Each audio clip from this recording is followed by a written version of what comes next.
It was Mother's Day weekend and most of the GSL took to the pitch on Saturday to celebrate their moms.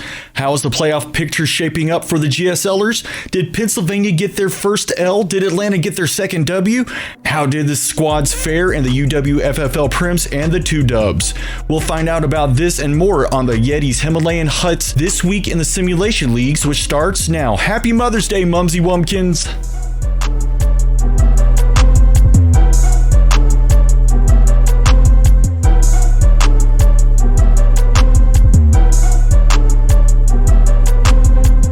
Welcome to the Yeti's Himalayan Huts this week in the Simulation Leagues on the Sport Puck Radio Network. I'm your host, Drew Abernathy. The Sim Leagues were busier than a one-legged dog with fleas, and we better get this old jalopy jump started. We'll start off with our Thursday night football game, which featured two teams fighting to stay in contention for the fifth and final playoff spot in the GSL Western Conference. Here with a recap from the Atom Smashers, our old buddy, Jake Akbehavi. Jake, take it away.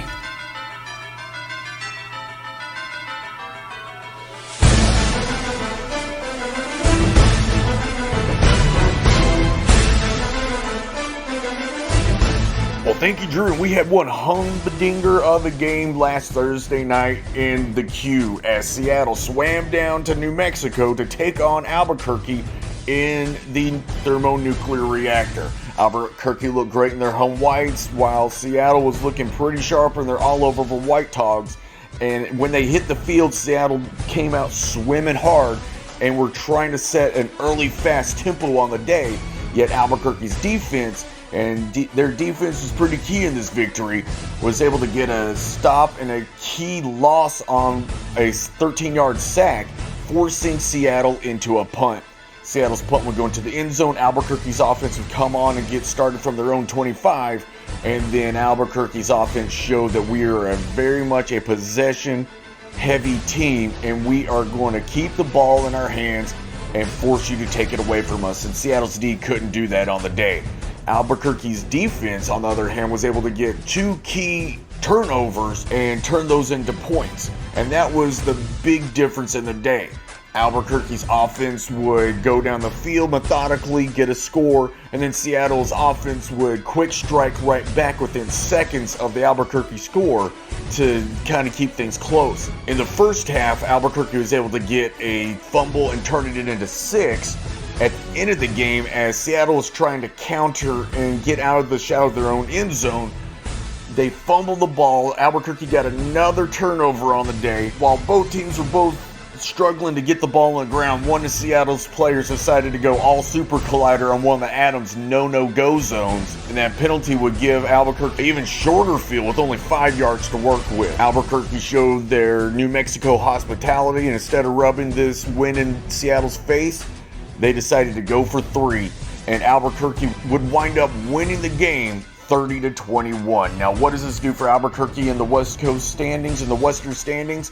It leapfrogs them over Seattle into that 6th spot, and they are on the outside looking in as they're about 2.5 games behind San Antonio for that 5th spot in the West. Seattle falls down to 7th in the Western Division, in the Western Conference standings, and they fall a little bit further behind Oakland in the Pacific Division in the West Coast Conference. Well, that'll wrap things up from the Q. Drew, I'm going to hand things back on over to you, buddy. That was the one and only Jake Akbehavi. The Strontium 90 GSL Game of the Week featured two top Central Division squads jockeying for a higher position within their division and within the Western Conference for the upcoming playoffs. Here with how things went at the Liberty Bowl in Memphis, Tennessee is the one and only, the immortal one, Dick Schaefer.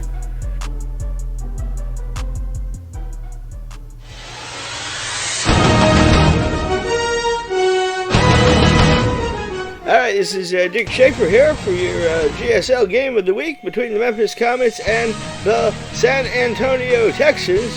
Memphis with a 42-28 victory, high-scoring affair as Memphis jumped out to a 21-0 lead, and they were never headed as they defeated San Antonio. 484 yards passing for the Comets. They go to 8-4, and They go to 9-3 atop the Central Division.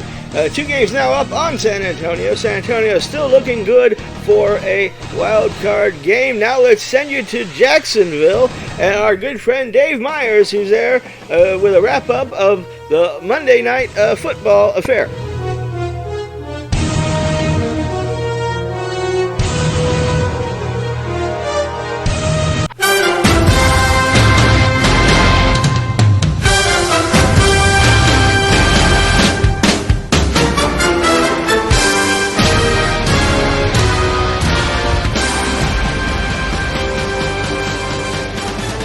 Thanks, Dick. We're here in Jacksonville, the River City, where the Jacksonville Captains come from behind and pull it out 14-13 over the Washington Stars, dealing a crippling blow to the Stars' playoff hopes. The Stars fall to 6-5. The Captains are now 4-7. The Stars had a 10-0 lead halfway through the third period, but 2 Jacksonville touchdowns in the final period and a half proved to be the difference, as Jacksonville stays within spitting distance of the Louisville Lightning in that South Division. They're still alive in the South Division. They can catch Louisville.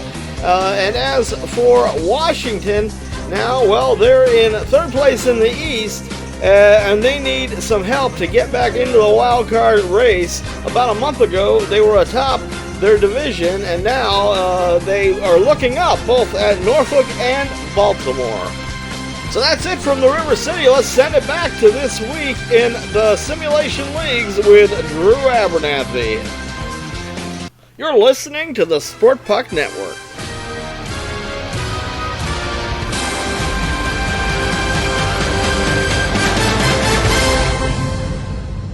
When we come back from the break, we'll check in to see how things went on the Saturday night ball games and check in on the playoff race after the break in the GSL.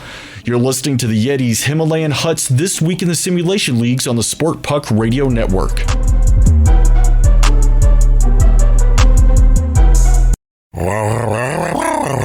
Hey Bigfoot, I'm starved too. Want to head on over to Yetis? Yeah, their Alu Kali Ko Tarkari pulled pork is amazing. And don't forget their rattlesnake and partridge momo. And for a limited time, they have their crawfish momo available right now. You're right, Bigfoot. Don't forget your sides. Their cauliflower hush puppies and their 5-cheese Jito are to die for. So if you're in the mood for great Himalayan fusion food, then get on over to Yeti's Himalayan Hut. And tell them Bigfoot sent you. Hey y'all, it's your buddy Jake Akbehavi. That's right, Mr. Three Thumbs back again for Margot's High Class Palace. Since Margot's has opened up again, they have opened up their playbook of great things that they make for you. And right now, for a limited time, they have a 2-for-1 sale on those things called bow ties and ascots and cravats. You know, like that guy Fred, I guess, from Scooby-Doo. They're always fighting crime and those dastardly kids and what have you. Well, they're having a 2-for-1 sale on them. Not only do they make great bow ties and such, they also have tuxedos and get-ups for when you want to get gussied up and go out on the town. And since there have been more cases of the COVID come around, they still make face masks. They're like a cummerbund for your face, son. Margot's is an all-in-one stop for your haberdashery and scrubmongery needs. It's Margot's High Class Palace, and let them know that your buddy Jake Akbehavi sent you.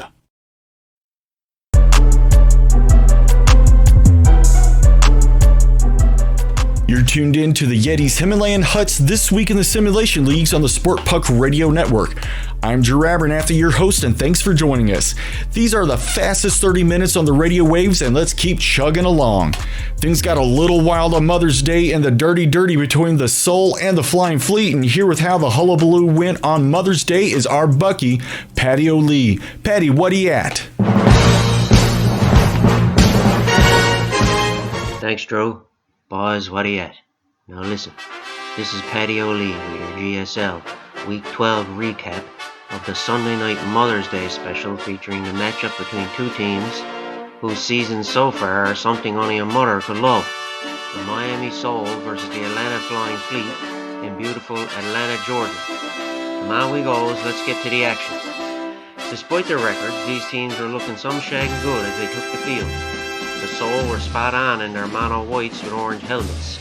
The Fleet, had their gold helmets, maroon and gold jerseys and white pants. Not too shabby. Both teams had the mom patch on for Mother's Day. The first quarter saw both teams feeling each other out. A bunch of 3 and outs, a fumble or two, and I'm thinking we're in for a long night here in Atlanta.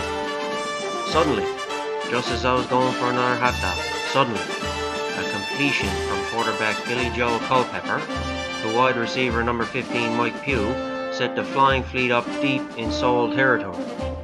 A 22-yard field goal by Ralph Guthrie and Atlanta were on the board. End of the first, Flying Fleet 3, Seoul 0. With 9:06 left in the second, the Seoul said we're heading down to Georgia looking for a Seoul to steal, and the Fleet were shagged. Ahmad Shirley took the hand off from standstill and gutted the Fleet D like a harbor tomcat, all the way for an 84-yard touchdown. She's gone, boy, she's gone. Seoul 7, Flying Fleet 3 at the half. In the third, controversy on the Atlanta sideline. From my vantage point, I could see a Donnybrook near the Fleet bench, a couple of officials, a few players, security, and Atlanta owner Rob Haleko. Apparently, in a Ted Turner-like maneuver, Haleko wasn't too pleased with what he was witnessing tonight, or all season, and decided to take the reins and coach the team himself in the second half. Well, boys, I knows he wasn't rattled. Cooler heads prevailed, a couple of calls to GSL Commish Snellick, and Haleko was back on his arse in the owner's box for the night. Yup, that kind of season in Atlanta, boys. Anyways, the Fleet were jacked, and Culpepper, who could either overthrow the Ayatollah or wouldn't put the ball in the North Atlantic on any given night, fired a perfect spiral to tight end Brandon Mullen for his 3rd touchdown of the season. Fleet 10, Seoul 7. Don't be talking. Standstill drove the Seoul down the field, and with 20 seconds left in the third, a quick pitch to running back Ahmad Shirley, a run off left tackle, and he was in for his 2nd touchdown. Seoul 14, Fleet 10. The D on both sides stiffened in the fourth, but Culpepper led a drive to the Seoul 23-yard line late, but his pass was intercepted. What was that we said about the Ayatollah again? Make the final. Seoul 14, Flying Fleet 10. With the win, the Seoul moved to 5 and 6, keeping their slim playoff hopes alive, I suppose. For the Fleet, it's wait till next year at 1 and 11. Oh, me nerves, good thing this is imaginary. This is Paddy O'Lee for this week in the Simulation Leagues. Now back to Drew and the boys in the studio.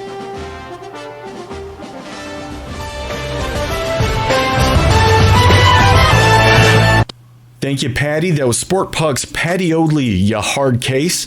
Here's a piece of the post-game press conference where Atlanta Flying Fleet's owner Rob Haleko addressed the media about what went down in the third quarter.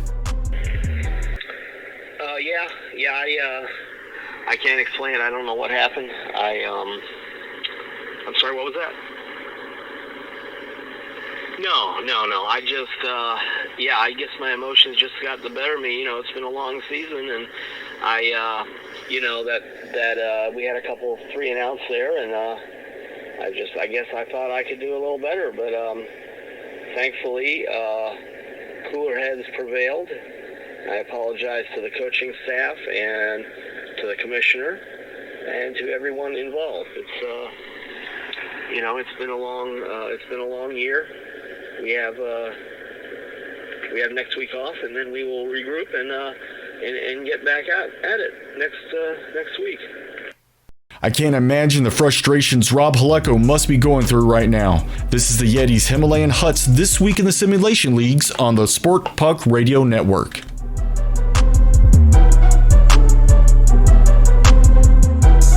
Has a status uh-oh become your status quo? And you getting out of bed seems to be a big old no-no? Well, before you head out the door, make sure that Strontium 90 is your grab to go. Drink Strontium 90. Its unique blend of raspberry, citrus, and guanana will take your day from na-na to uh-huh. Its nuclear-powered reaction of caffeine and get up and go will be what you need before you hit the door. It's Strontium 90, bottled by Star City Sodas, made in the Star City of Roanoke, Virginia.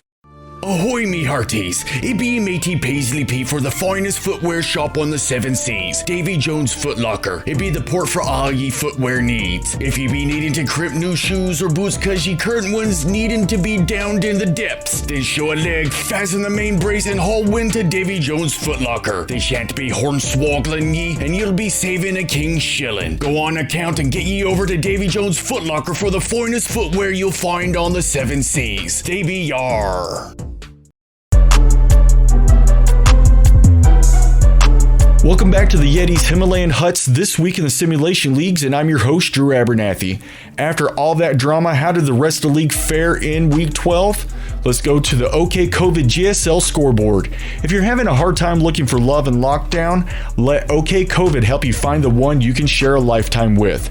OK COVID, it's infectious. We'll first head to the hellscape where Garvey Peters led the terror with 215 yards passing and 1 touchdown, with Mike Simmons tallying 2 majors and 95 yards on the ground as Toronto held home field, defeating the surging Cincinnati Knights 27-23.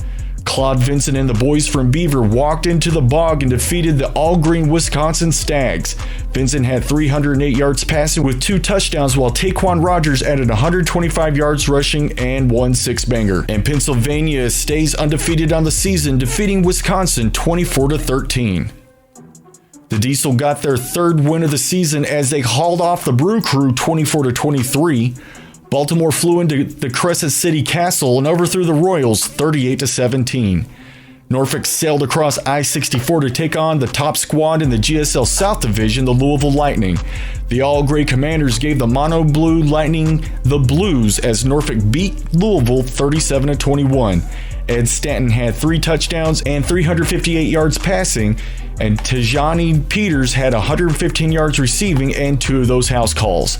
Las Vegas became the trap for Oakland as the Outlaws upset the Icons 28-13. Sid the Kid Olsen had 305 yards passing and 3 touchdowns, while Tyler Hayes had 1 door knock and 87 yards rushing. The Eagles kept their playoff hopes pretty solid as Arizona derailed the Express 30-16. Emile Lamontagne managed the offense with 195 yards passing and 1 touchdown, while High Newberry rumbled for 157 and had 2 touchdowns. In the Saturday night special, the Mile High Mountain Goats played host to the football club from San Diego. The Cabras surfed the Breakers, winning 31-16. The Cabra defense had 2 fumble recoveries in the end zone for touchdowns and 1 pick six, holy cow, with quarterback Russo Ran adding 1 passing touchdown with 175 yards passing. That was your OK COVID GSL scoreboard. Let OK COVID help you find love in the lockdown. OK COVID, it's infectious. Let's see how the playoff standings are shaping up for the GSL. Up first, the Eastern Conference. The Keystones are the Gurkhas on top of the mountain at 11-0. Eastern Division leaders, the Norfolk Commanders, are in the 2 spot at 8-3, and by way of attrition, the South Division leaders are in the 3rd spot at 6-6, and that's the Louisville Lightning if you were wondering. The Toronto Terror are in the 1st wild card spot after their win over Cincy at 7-4. The Knights are in the 5th spot at 7-4, and breathing down their necks are the Stars at 6-5, as well as the Bluebirds, the Stags at 6-6, and don't forget the Soul, who sit at 5-6 on the season. And here are your Western Conference standings. Colorado remains atop of the mountain in the West at 9-2. Memphis is right behind them at 9-3, vying for that 1st round bye. Oakland, even with that loss, sits atop of the Pacific Division and in the 3rd spot at 7-4. Arizona's in the 1st wild card spot at 8-3, with the Texans holding on to that 5th spot at 7-4. On the outside, looking in, are Albuquerque and Seattle. And that's your look at the GSL playoff race. When we come back from the break, we'll check in on how things are going in the Oilfield Triangle for the UWFFL Premiers and who the winners are in the D2 Conference Championships. You've got it locked in to the Yeti's Himalayan Huts this week in the Simulation Leagues on the Sport Puck Radio Network.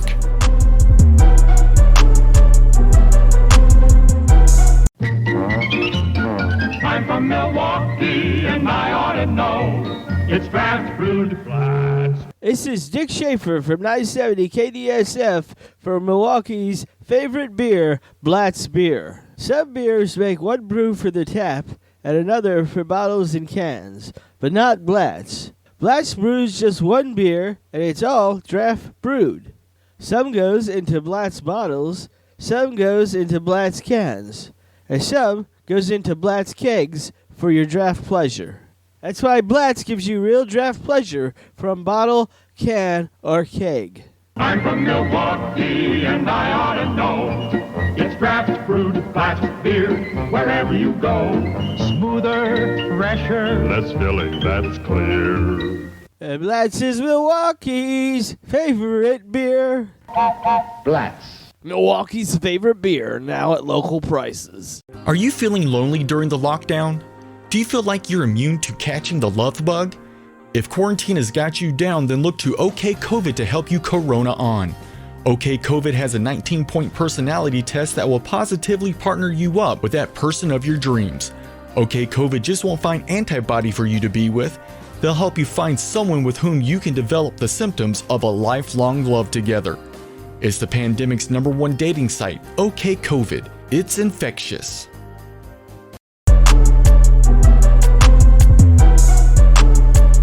Hey all, welcome back to Yeti's Himalayan Huts This Week in the Simulation Leagues on the Sport Puck Radio Network, and I'm your host, Drew Abernathy. Thanks for coming on back. The UWFFL Prims have been lighting it up in the oil field triangle for their bubble play, and let's check in on how games 8 and 9 went for all the teams within the Prims. In Kansas City, Little Rock defeated San Diego 24-20, and it was Pontiac defeating San Francisco 13-6. San Diego came back the next day and downed the Rain Fire 35-31, and the Diamondbacks defeated Pontiac 27-14. In Wichita, Minnesota defeated Anchorage 25-19. I don't know if that's an upset. Both teams are pretty strong, and that was still a pretty close game. Vancouver defeated Atlanta 30-17. Man, Atlanta is in a group of doom for this phase. Vancouver over Minnesota 24-16, and it was Anchorage over Atlanta 38-10. Now we'll move down 35 into Oklahoma City, where Youngstown defeated Motor City Drive 24-17, and it was Hartford over Birmingham 31-26.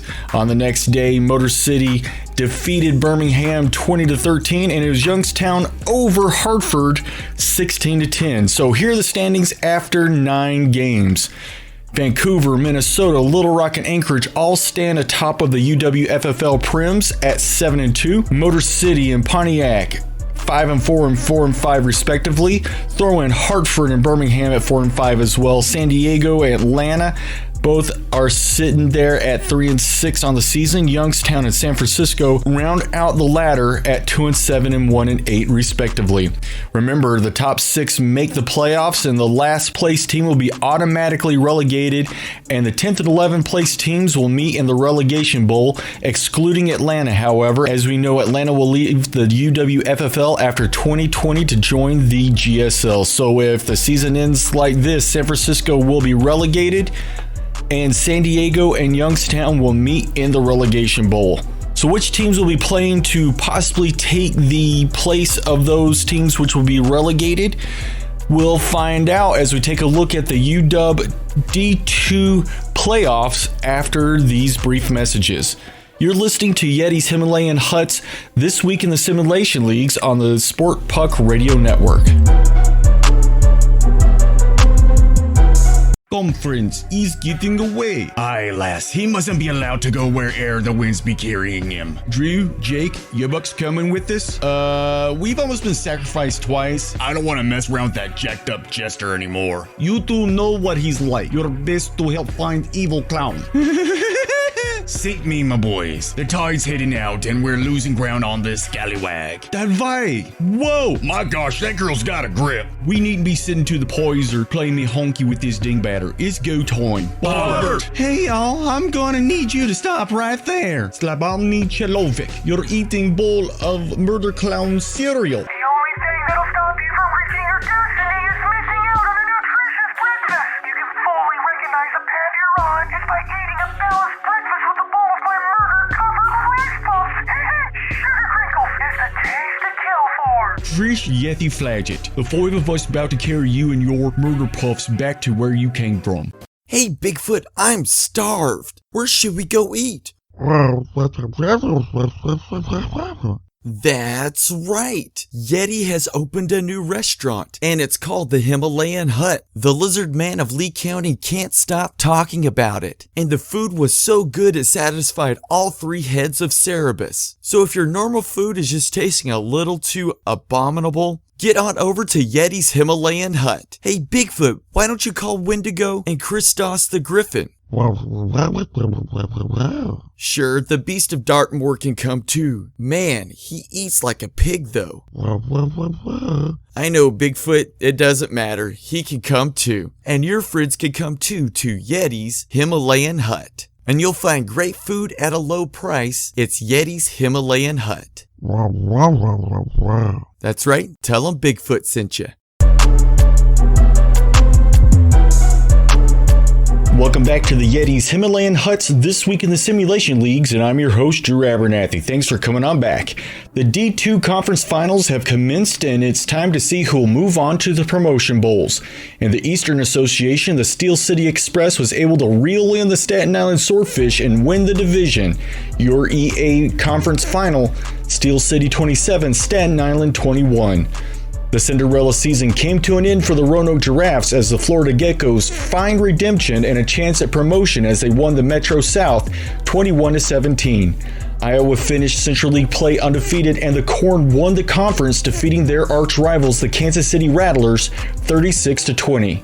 And the Pacific Coast Conference is a rematch of the 2014 Conference Championship between the Yellowknife Lumberjacks and the British Columbia Lumberjacks. If you're wondering, the Lumberjacks won. Which ones? Let's find out. The Jacks from the Knife made Vancouver their home field as they defeated the BC Lumberjacks 20-13. The winners will head to the semifinals and fight to get promoted to the Premier League in the upcoming week. This year, 2 Division II teams will join the Continental League champion in promotion. The national champion will get 1 spot, and the loser of the national championship will face the winner of the 3rd place game in the Promotion Bowl. The full slate of bowl games will be back next year for the D2s, but this year in one semifinal, Steel City in Florida will play in Atlanta in the Sunshine Sailboats Bowl, normally held in Charleston, South Carolina. And Iowa will play Yellowknife in Vancouver in the Wally World Bowl, which will return to Anaheim next year. It's time for me to hand things over to Jackson Tate, who has an update on the scores from across the Continental League. Jackson, take it away, buddy. Thanks, Andrew. This is Jackson Tate with your Continental League update. 2 more games underway since the last episode, and playing in Detroit and in Pontiac. In Detroit, it was Nashville 20-7 over the Chicago Cyclones. Texas beat Pittsburgh 23-16, and the Super Beast beat the Crop Circles 30-24. And then over in Pontiac, Tampa beat Connecticut 17-13. It was Dallas 41-27 over Austin. It was Miami 26-3 over Augusta. Phoenix 27-16 over Nashville. It was Oklahoma City 28-20 over the Texas Timberwolves, and Pittsburgh beat Chicago 16-6. And then back to Pontiac. It was Connecticut, Miami, and Dallas with victories. Here's your standings after 5 games in the Continental League. The Miami Cougars and the Oklahoma City Super Beast are atop at 5-0. Tampa, Connecticut, Phoenix, Pittsburgh, Texas, and Dallas all have 3 wins. Augusta, Nashville 1-4, and Austin and Chicago are 0-5. Now let's send it back to Drew Abernathy, and this week in the Simulation Leagues. That was Sport Puck's very own Jackson Tate. That'll wrap things up for the Yeti's Himalayan Huts This Week in the Simulation Leagues. For Jake Akbehavi, Dick Schaefer, Patty O'Lee, Dave Meyers, and everyone at the Sport Puck Radio Network studios, I'm Drew Abernathy saying so long from Screwston. Until next time, have a great week.